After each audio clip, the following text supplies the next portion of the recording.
Hi viewers, welcome to our channel. ప్రస్తుతం మనతో పాటు ప్రముఖ పొలిటికల్ అనలిస్ట్ అంకమ్మరావు గారు ఉన్నారు. వారితో ఒకసారి మాట్లాడదాం. సార్ నమస్కారం సార్. నమస్తే. సార్, కేటీఆర్ గారు ఒక ప్రెస్ మీట్లో రేవంత్ గారి గురించి కొన్ని సంచలన వ్యాఖ్యలు చేయడం జరిగింది సార్. రేవంత్ రెడ్డి గారు వెనకాల ఇద్దరు కోవట్లు ఉన్నారు. రేవంత్ గారు మమ్మల్ని మానవ బాంబులు అంటున్నారు. కాకపోతే మానవ బాంబులు వాళ్ళు వేరు, నల్గొండ ఒకళ్ళు, ఖమ్మం ఒకళ్ళు అని అంటున్నారు. మరి ఎవరై ఉంటారు? వీళ్ళ వల్ల ప్రమాదం ఉంది అని కూడా చెప్పడం చూస్తున్నాం. మరి ఏ ప్రమాదం ఉంది? మరి మీరేమంటారు సార్? కేటీఆర్ గారి వ్యాఖ్యలపైన మీ ఒపీనియన్ ఏంటి? కేటీఆర్ గారి వ్యాఖ్యలు ఎందుకు చేశారు అంటే, మేము బలంగా ఉన్నాము, వాళ్ళు బలహీనపడుతున్నారు అని చెప్పడానికి ప్రయత్నం చేస్తున్నారు. వాస్తవంగా బలహీనపడుతుంది ఈరోజు బీఆర్ఎస్ పార్టీ. అందులో ఎలాంటి సందేహం కూడా ఏం లేదు. మరి చూస్తూ ఉంటే ఇప్పుడు లోక్సభ సభ్యులు కూడా ఏ విధంగా జారుకుంటున్నారో చూస్తూనే ఉన్నాం. కొంతమంది ఈ లోక్సభ ఎన్నికల ముగిసే లోపే కొంతమంది శాసనసభ్యులు కూడా పార్టీ మారతారనే ఊహాగానం వినపడతా ఉన్నాయి. వాటిని కాపాడుకోవడం కోసం చేస్తున్న మాట వాస్తవం. దాని గురించి ఆయన భయపడుతూ ఇతర వాళ్ళకి భయపెట్టాలని ప్రయత్నం చేస్తున్నాడు అనేది మాత్రం స్పష్టంగా అర్థమైపోతూ ఉంది. కాబట్టి ఒకటి మాత్రం నిజం ఏందయ్యా అంటే, రేవంత్ రెడ్డి గారు వీళ్ళు అనుకున్నంత బలహీనుడైతే కాదు. ఓకే, ఆయన పీఠాన్ని ఎలా కాపాడుకోవాలో ఆయనకి క్షుణ్ణంగా తెలుసు. ముందుకెళ్తా ఉన్నాడు. ఆయన క్షేత్రస్థాయి నుంచి వచ్చాడు. అవును, ఎక్కడి నుంచో ఒకేసారి ఊడిపడలా. క్షేత్రస్థాయి కార్యకర్తల మనోగతాలు ఎలా ఉంటాయి, నాయకుల మనోగతాలు ఎలా ఉంటాయి అతను తెలుసు. అందుకని వీళ్ళలాగా తొందరపడి ముందు శాసనసభ్యులను తీసుకోకుండా క్షేత్రస్థాయి నుంచి నరుక్కుండా వస్తున్నాడు. మీరు బాగా చూసుకోండి. ఒక్కొక్క మండలాన్ని తీసుకుంటున్నారు, లేదంటే ఒక్కొక్క మున్సిపాలిటీని తీసుకుంటున్నారు, నగరపాలక సంస్థలను తీసుకుంటున్నారు. ఇవన్నీ తీసుకుంటూ ఒక్కొక్కరిని నరుక్కుంటూ వస్తున్నాడు ఆయన. ముందు దాన్ని కాపాడుకుంటే కేటీఆర్ గారు వాళ్ళ దగ్గర నుంచి ఒక్కళ్ళు రాకపోతే అప్పుడు ఈయన గురించి ఆలోచించుకోవాలి. అటు జారిపోయే వాళ్ళని పట్టుకోవడం కుదరట్లేదు ఆయనకి. వీళ్ళ గురించి మాట్లాడుకుంటామంటే వాళ్ళు రేపు జరిగితే జరగవచ్చు, దాని గురించి జోష్యం చెప్పాల్సినంత అవసరమే లేదు. ప్రస్తుతానికైతే మాత్రం బీఆర్ఎస్కే ఎక్కువ నష్టం జరుగుతూ ఉంది. ఇప్పుడు రేవంత్ రెడ్డి గారు ఇప్పటికైతే బలంగానే ఉన్నారు. ఆయన బలహీనుడైతే ఏం కాదు, ఆ ప్రభుత్వం కూడా. కాకపోతే వీళ్ళకి ఏంటంటే అంకెలకి 5గురే కదా మార్పు. 5గురు అటు మారితే ప్రభుత్వం పడిపోతుంది. ఇప్పుడు సిపిఐ ఉండదు కాబట్టి 6గురు ఇటు వాళ్ళు అటు వెళ్ళిపోతే మారుతుంది. కానీ దానికంటే ముందే ఈ పార్టీ వాళ్ళని అటు వెళ్ళిపోతున్నారు కదా. ఇప్పుడు చూస్తే 8 మంది దాకా కనపడుతున్నారు. ఆ సంఖ్య పెరిగింది అనుకోండి, వాళ్ళు బలపడ్డట్టే కదా.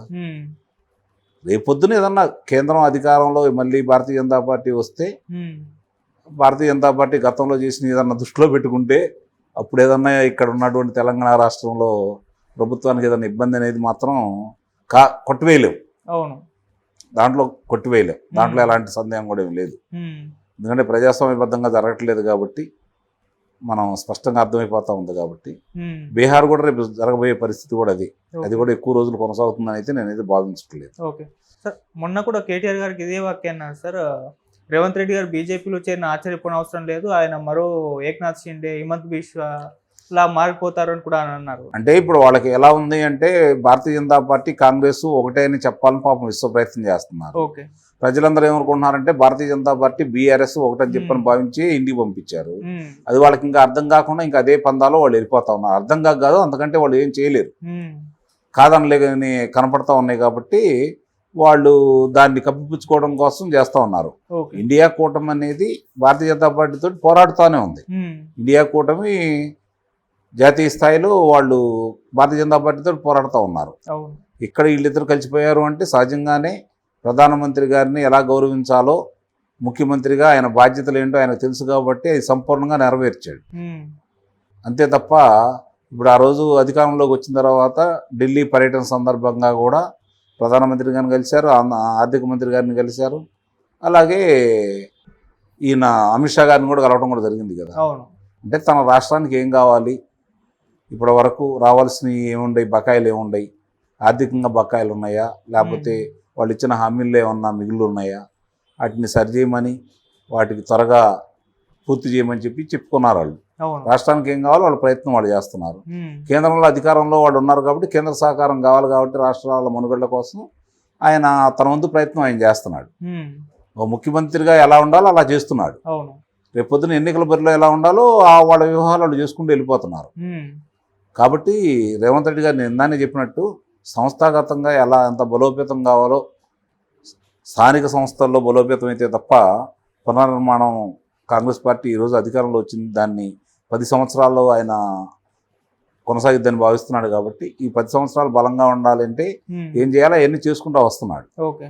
దాని పర్యవసానం రేపు పొద్దున లోక్సభ ఎన్నికలు అయిపోయిన తర్వాత మరి ఇదే బీఆర్ఎస్ వాళ్ళు అనుకున్నట్టు స్థానాలు వస్తే పార్టీ మనుగడకి పెద్ద ఇబ్బంది ఉండదు. ఓకే. ఏమాత్రం తేడా పడ్డా కూడా ఆ పార్టీకే మనుగడకే చాలా ప్రమాదం. అవును. ఎందుకంటే నువ్వు నేర్పిన విద్య నీరజాక్ష అని చెప్పని అన్నారు కదా. కాబట్టి అదే బాటని వీళ్ళు కూడా పయనిస్తున్నారు. దాంట్లో ఈరోజు రాజకీయాల్లో వీళ్ళు మంచి వాళ్ళు వీళ్ళు చెడ్డాలని చెప్పుకోవడానికి అవకాశం లేదు. ఏ పార్టీ అధికారంలో ఉన్నా కూడా ప్రతిపక్షాలను నిర్వీర్యం చేయాలని ప్రయత్నం చేస్తూనే ఉంది. అవును.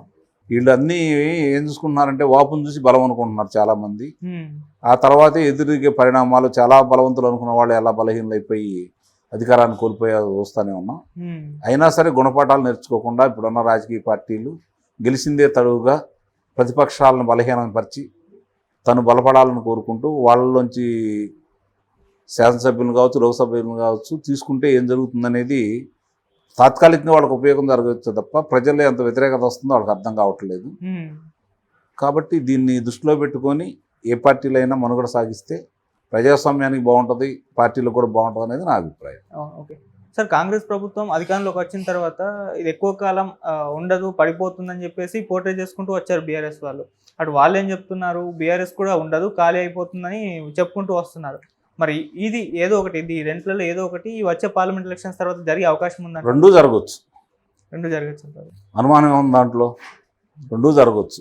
ముందుగా భారతీయ జనతా పార్టీకి కొంతమంది సభ్యులు వెళ్ళిపోతారు. వీళ్ళలో మొన్న గెలిచిన వాళ్ళల్లో కొంతమంది కాంగ్రెస్ పార్టీకి వచ్చే పరిస్థితి కనపడతా ఉంది. కాబట్టి ముందుగా బీఆర్ఎస్ ఖాళీ అవ్వచ్చు. ఓకే. ఆ తర్వాత అదే ఇందాక నేను ఉదాహరించినట్టు మిగిలిన రాష్ట్రాల్లో జరిగినటువంటి ఏకనాథ్ షిండేలు రేవంత్ రెడ్డి గారు ఎందుకు అవుతారు? రేవంత్ రెడ్డి గారు ముఖ్యమంత్రిగా కాబట్టి రేవంత్ రెడ్డి గారిని దించడానికి ఇంకోటి ఏకనాథ్ షిండేలు పుడతారు. ఓకే. అంతేగాని రేవంత్ రెడ్డి గారు ఏకనాథ్ షిండే ఆ పొలికి బాగా ఉంది, ఆ పొలికి కూడా సరిగ్గా వాళ్ళు చేయలేదు. కాబట్టి దృష్టిలో పెట్టుకున్నప్పుడు మనం కాదనలేము. వాళ్ళు ఉన్న పరిస్థితుల్లో రాజకీయాల్లో ఇది జరుగుతుంది, ఇది జరగదు అని చెప్పుకోవడానికి ఆస్కారం అయితే ఏం లేదు కదా. స్పష్టంగా కనపడతా ఉండే కదా కళ్ళ ముందు. ఎన్నో సంఘటనలు మనం ప్రత్యక్షంగానే చూస్తూనే ఉన్నాం కదా. కాబట్టి దాన్ని కొట్టివేయలేం. ఇది ప్రజలు నమ్ముతారనుకుంటే అది భ్రమ.